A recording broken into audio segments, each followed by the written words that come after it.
Yeah, I have noticed sort of buzzing on social media this new political party. I don't know if they're new, but I haven't heard of them before.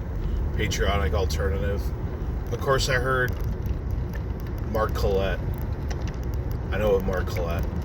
And I don't know that much about British politics or care, but this story was kind of interesting. This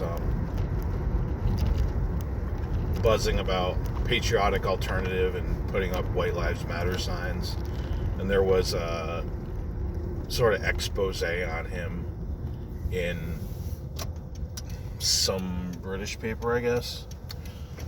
But I imagine we'll be hearing more about it if they're trying to get this political party up and running. Because he used to be in the BNP or some other party, but he was too crazy even for them, so he kind of got kicked out. But it's always interesting. I mean, I know of Mark Collett. He basically has Nazi-like beliefs, but they clean him off, brush him up, put him in a suit, and I guess their platform is to voluntary repatriation, which I can't imagine how that would fly in the British public or any public with a significant immigrant population. Like how you kind of sit there with a straight face and say, respectfully, we want to repatriate all of you. But then it begs the question, like if it's that important, obviously voluntarily is more socially acceptable than involuntarily. But still, people are going to take quite offense to that, Why do you want to get rid of us? You know what I mean? But I was asking the question online, like, what even is, who are the indigenous Britons, right? Because they had different populations going through there at different times. They were conquered by the Normans and by the Romans, who all entered the gene pool. So it's like, well, these conquerors entered the gene pool violently, you know what I mean? So are those descendants indigenous Britons? Like, I just didn't know exactly what they meant. I mean, it's quite obvious it's a more socially acceptable way of saying white people, you know what I mean? Because like a Polish immigrant wouldn't be indigenously British. But I don't know. You could only determine that probably pretty much through DNA testing. Since most white people look pretty similar to each other. I just think it's interesting because in the U.S., we don't have any political parties like that. Like, you're either a Democrat or Republican or you're nothing.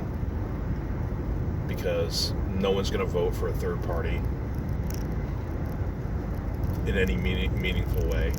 So you have to figure out how to penetrate the Republicans and the Democrats like Donald Trump did, even though he's basically a third party guy.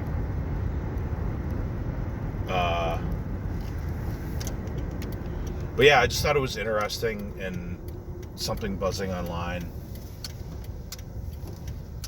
And I think it'll be interesting to see what the reaction of the British public is, because there's a bunch of people that are pretty excited about it, that are going to try to make buzz about it. I know Mark Collett is a guy that likes to create buzz and get attention and get his ideas out there.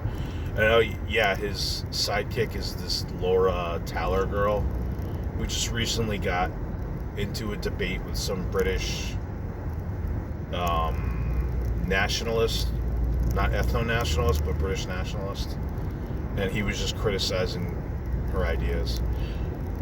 And I didn't watch the whole thing. I mean, I thought she came across as kind of nutty, but of course, the supporters of these people always judge in their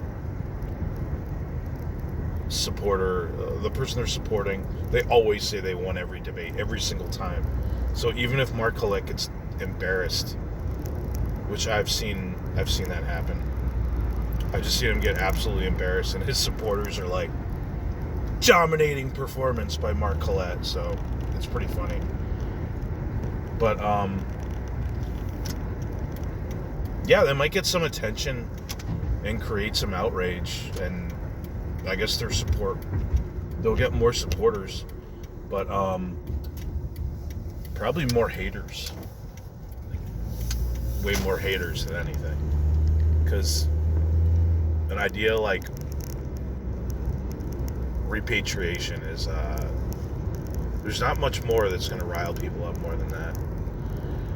So I'm curious to see where this patriotic alternative thing goes. I mean, it'll probably that'd be a pretty big disaster, but I'm not sure in what way. Because they have those parties over in Europe. Like I said, we don't have them in the U.S. It's just the alt-right here is a dysfunctional bunch of freaks that all they do is complain online and have rallies that turn into disasters, and that's pretty much it. So maybe the Brits, the British ones, are more capable. They're more cohesive, are more organized, are going to piss people off more. But it'll be interesting. Anyway, everyone have a good day.